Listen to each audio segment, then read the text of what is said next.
I've been on the hilltop about it in my personal communities, but I've never expressed it publicly on this show or in any social media content, no written content, anything. So you want to buckle up, listen up close. I'm about to drop a bomb on you.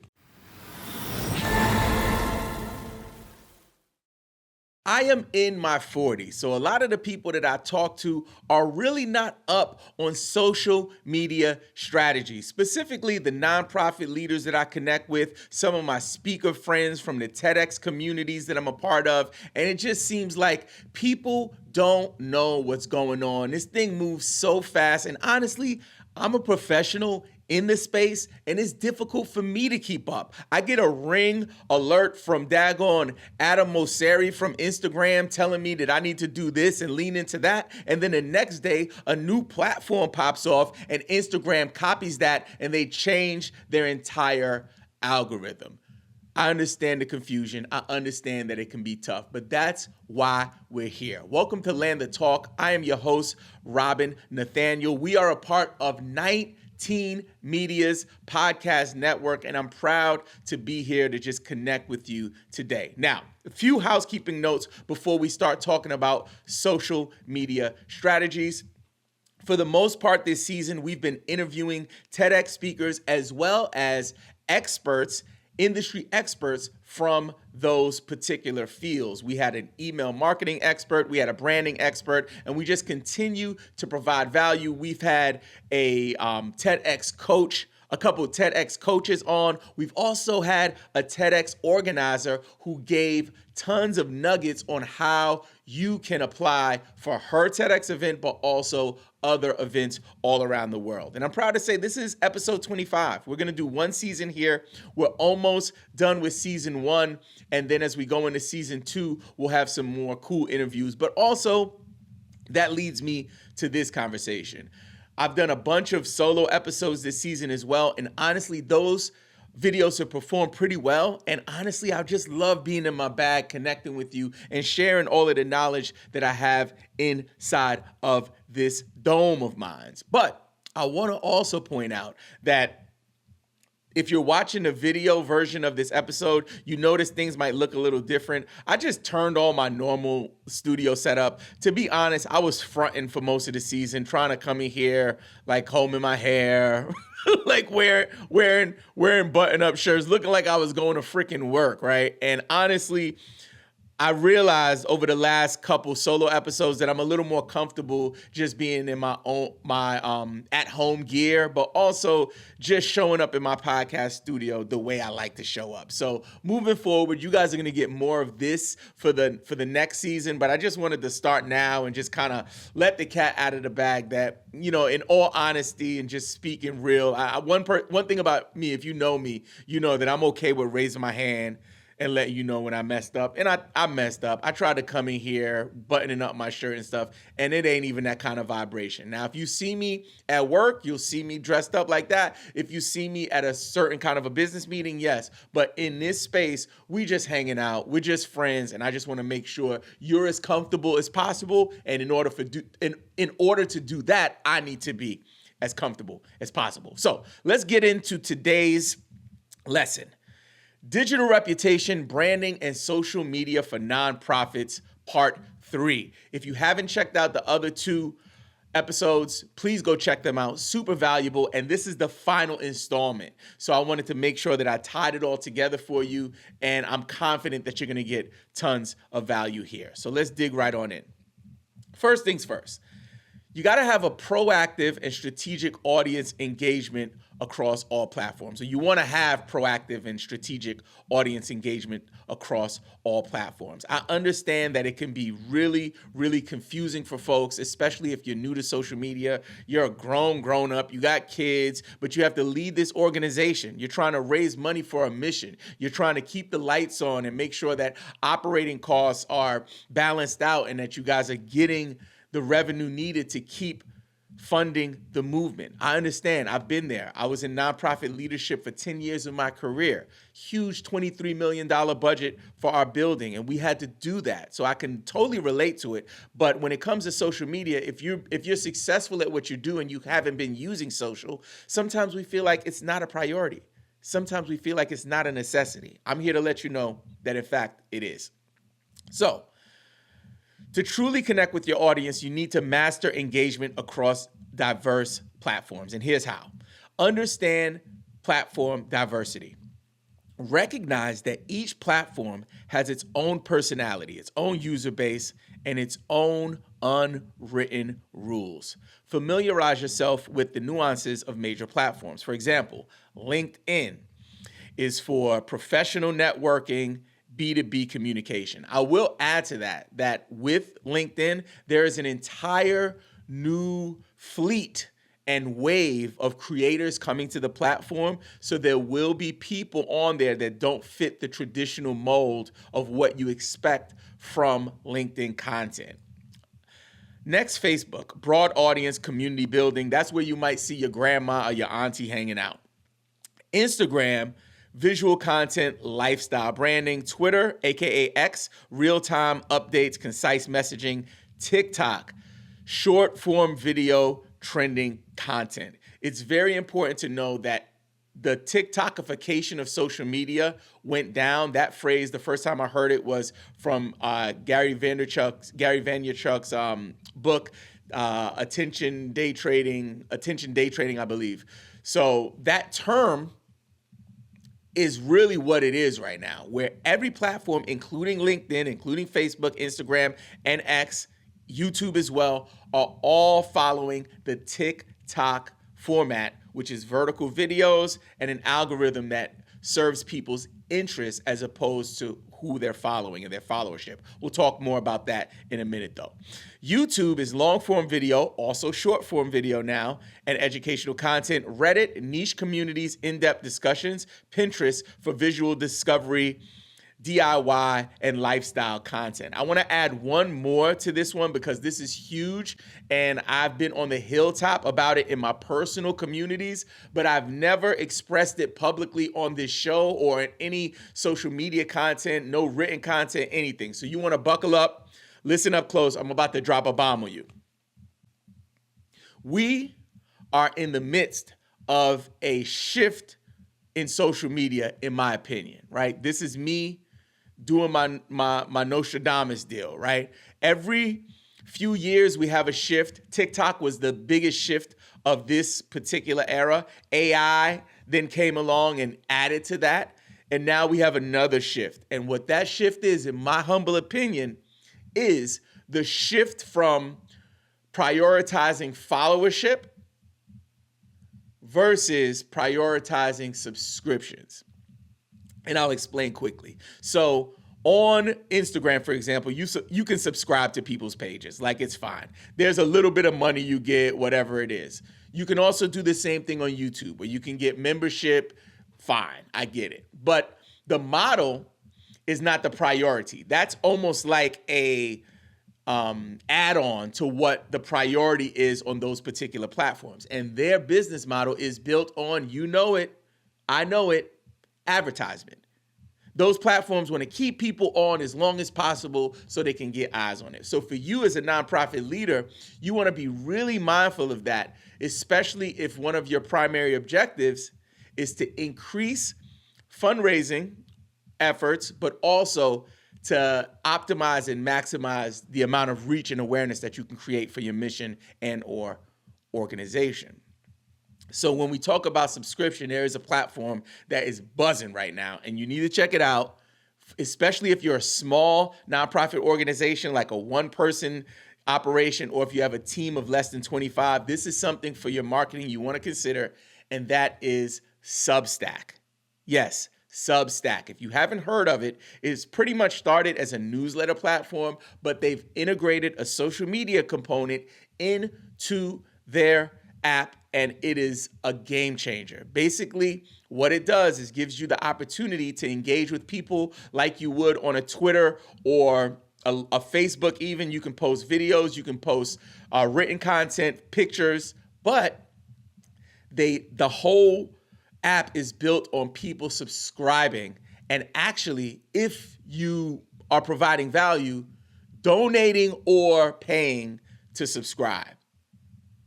It's huge. So I can do more on Substack. If you guys are interested in that, let me know in the comments of the YouTube version of this episode, or shoot me an email at robin.nathaniel@gmail.com. Let's keep moving because we got more to cover.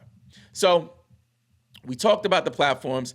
Let's jump into creating content for those platforms. Step 2, you have to create platform appropriate content. For example, you want to adapt your message for each platform while maintaining core brand identity. Use platform specific features. For example, on Instagram, you want to use stories, reels. Twitter, you want to use polls. Optimize content for each platform's preferred format. Adjust your tone to fit each platform. So when you're on LinkedIn, you don't want to be on LinkedIn talking about some WTF, SMH, LOL. Maybe once in a while, right? But don't go too far. I have one of my homies, we were in a chat, one of my digital homies on LinkedIn, and we were talking about my tone on LinkedIn. And lately, my tone has been very revolutionary. I'm like, hey, listen, everybody stop copying each other. Let's have our own unique voices. We need new voices in this space. And I've been doing this real fist up type of tone. And he said, I love that. I have something I want to share with you. And he shared with me a post of his. And in the first line of the post, he was like, I don't give a F or something like that. And I was like, whoa, with the hard F-U, and the C and the K. I was like, no.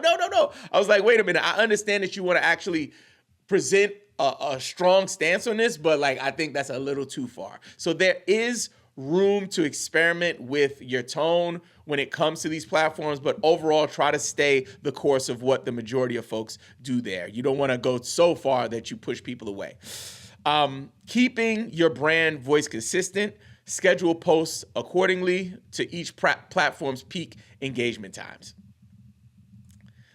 Now, here's a little flow chart I wanted to share with you on how to adapt content to different platforms. First off, on the far left there, if you're listening at home, I'll try to explain this, but if you're watching, that left arrow there, adjusting the format. Optimize content to fit the platform, specific preferences such as image size and video orientation. It's worth noting that on Instagram recently, there was an update where their feed aspect ratio has changed. That's something you want to take into consideration as a leader in your organization, and also making sure that your team is up to speed on that. Also, the next little arrow there is use platform features. Leverage unique features like polls and stories to enhance engagement. Schedule timing. Post content during peak engagement times using analytic tools. Modify your tone. Tailor the tone of your voice to match the platform's audience, maintaining brand consistency. Here's an exercise for you. Create an adaptation table. On the left column there, you see the platforms. The second column is content type, third tone, and the fourth column is specific features to use. So for example, on LinkedIn, LinkedIn is the platform. The content type would be industry insights. The tone would be professional. And specific features could be articles and polls. For Instagram, it could be behind the scenes, casual, visual tone, and the features could be stories or reels. And then Twitter would be the platform. Content type would be quick updates. The tone could be concise and witty. And again, the features could be polls and threads. Moving right along, step 3, you want to build a unified brand presence. Maintain visual consistency across platforms, your colors, your fonts, and imagery. I want to just add here that colors and fonts, that's not your brand though. That's a part of your brand. That is not your brand though. Your brand is you. Like the fabric of what you represent and how you make your audience feel. That's your brand. I'm just saying. I just had to get that out there. Ensure voice consistency while allowing for slight tonal variations. Keep your core brand message and values clear across all platforms. Implement cross-platform storytelling to create cohesive narratives. And last, for this step, run integrated campaigns across all platforms for maximum impact.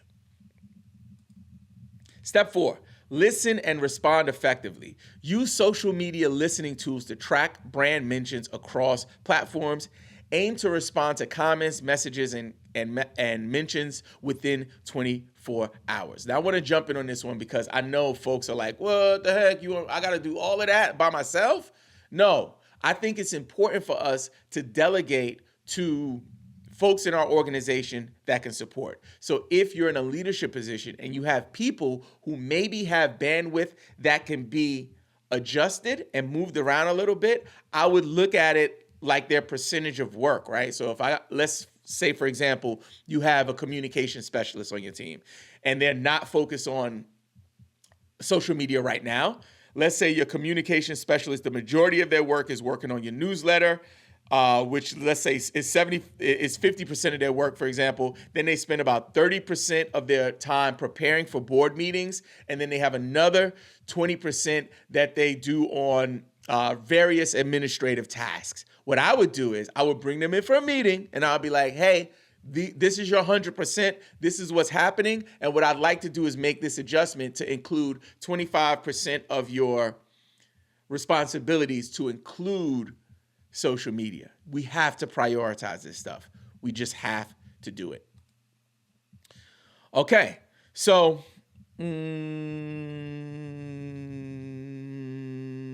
yes. So we talked about aiming to respond to comments, messages, and mentions within 24 hours. That's when we just pulled our staff member into the office and told them that we're going to change up their workflow.